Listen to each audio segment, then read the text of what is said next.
You know, the 80s era of anime is by many to be seen as an artistic high in the genre as a whole. So many fantastic, creative, strange, and edgy works of art were a result of a lot of experimentation that took place in the genre, and the branching out from what anime used to be considered. But there's certain OVAs from that period that didn't get a lot of the attention they deserved. OVAs that, if one might have seen, they might have blocked out of their memory entirely, just from the sheer force of brilliant animation, execution, and time spent forth producing this masterpiece. What anime am I talking about here, guys? Why, it's Twinkle Nora Rock Me, of course. Taking influence from some of the greats, such as Gainax, this anime sought to further expand the genre into something new, unknown, unexplored territories. Territories that many animations at the time dared not go to. I'm talking about, of course, garbage, low budget, high quality, unique, passionately made OVAs hoping to tell the creator's story in ways never before fathomed. And so, we begin with the intro, majestically introducing our main villain, who puts forth that a bewitching girl is leading to the ruin of the world. 世界を終末に導く魔性の女がやってくる. But enough about that. It's time to fucking dance.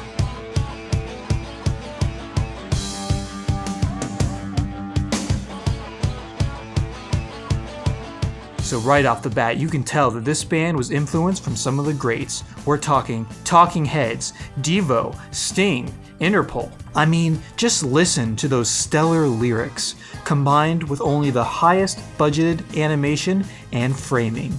Wow.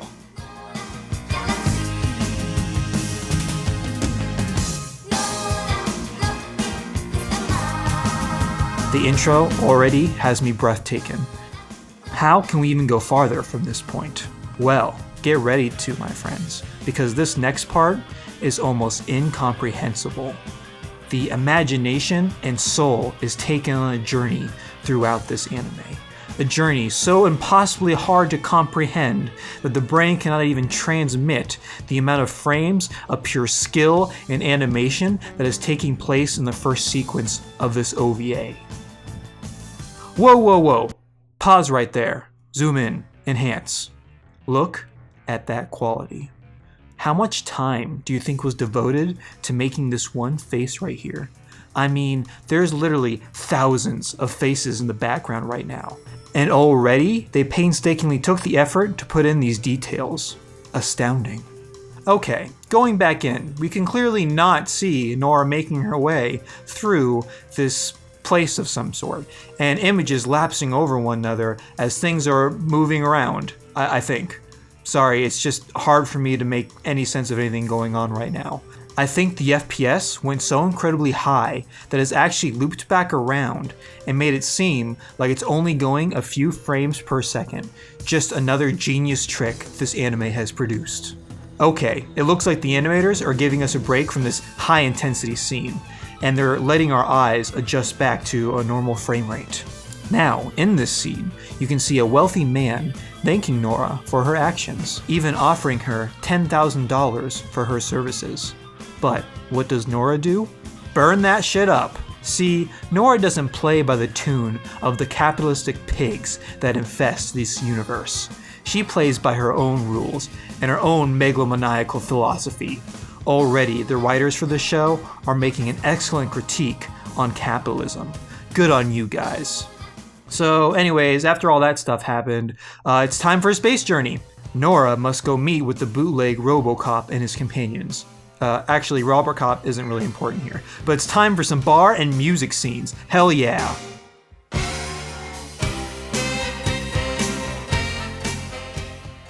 And so we're here now, and there's very large creepy man harassing woman, as all large creepy men do from time to time. And the many large creepy men also try to attack Nora cause she's a girl, I guess. But what they didn't count on is Nora's magical ability to freeze time even outside the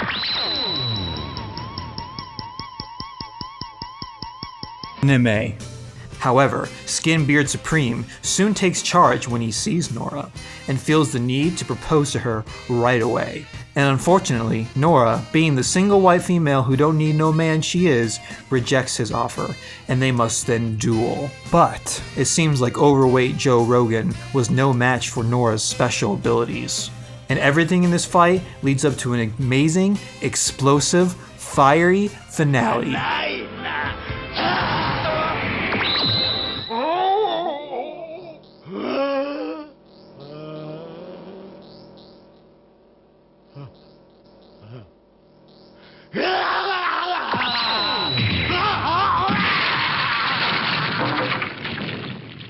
10 out of 10. And with Fatany Big Tano taken care of, Nora must go off and find Vuchoro, the evil magician in the intro that she wants to take down, I guess, even though she doesn't want money for the bounty, apparently. But you know, I probably just missed a detail thoroughly explaining the reasonings for this somewhere amidst the brilliance, I'm sure. And it turns out, Dwarf Midget is somehow connected to Fuchuno, and Nora wants to get information on how to find him. But Nora initially fails at getting this information as he rejects her offer of money, saying the quote, "Money isn't what moves my heart." And so, with capitalism now thoroughly destroyed as a concept, Nora must find another way to convince him to tell her about the location of the evil wizard. But if money won't move him, then what will? Max! Come on, Max! Nora. 1, 2, 3, 4!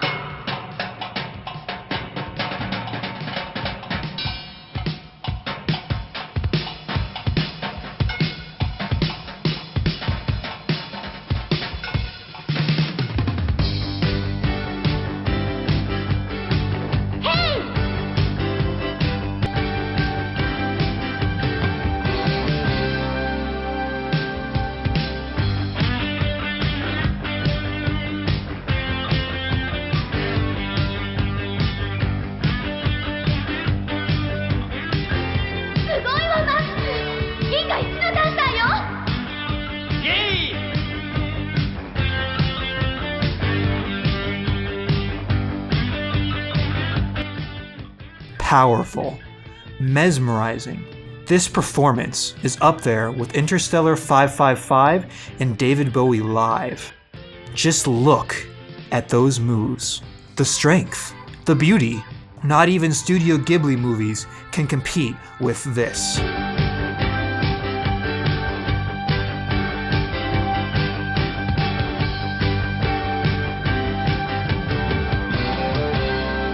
And then, just as you thought it couldn't get any further, the drugs began to take hold. I think this means that sometimes drugs are actually a good thing. Try them out when you can. That's the message here. And so, in his LSD-driven stupor, the dwarf finally teams up with Nora to go fight on the wizard Choro. And hey, speaking of which, it looks like out of prime Bruce Willis meets up with the wizard brother. Yet another unexpected plot development. And his brother, after telling him that the universe is a cold, uncaring beast that consumes all planets and beings within its grasp without a care for the cause and effect of the creatures a part of that system, he then seeks to face Nora and take down Nora's utilitarianist philosophy with her. And so, the battle of the mind commences. With the use of his red pills, the wizard sets fire to Nora's surroundings, attempting to burn down her false reality. But with just the force of her mind, she's able to repel the fire's usefulness to her and eliminate their existence entirely. This fighting of philosophies is also represented by the hardness of this flying rock, easily being torn down and manipulated, unclothing the invisible reality that the wizard cloaked himself in. But the power of the red pill doesn't end here. The burden it lays upon its user is huge, large enough to literally turn him into a large giant. And then he cruelly transforms into a dinosaur for a few seconds, representing the cold-blooded reptilian politicians. And before falling down into a crevice of despair and reality, she also wills away its existence and somehow doesn't fall down, even though she was a second earlier, I guess. And then he just shuts down all of her nerves and motor functions so that the animators have even less to work on, and she then drugs him or makes an illusion. Whatever. This shit's so fucking dumb. Who the hell would even watch this garbage? And so then we ended with a big bang of a concert and dancing and funs and drinks. Woo, yeah, great. And the villain's captured and he talks about how she managed to defeat him, saying her smile is the most powerful magic in the world. God, fuck this anime. I need a drink.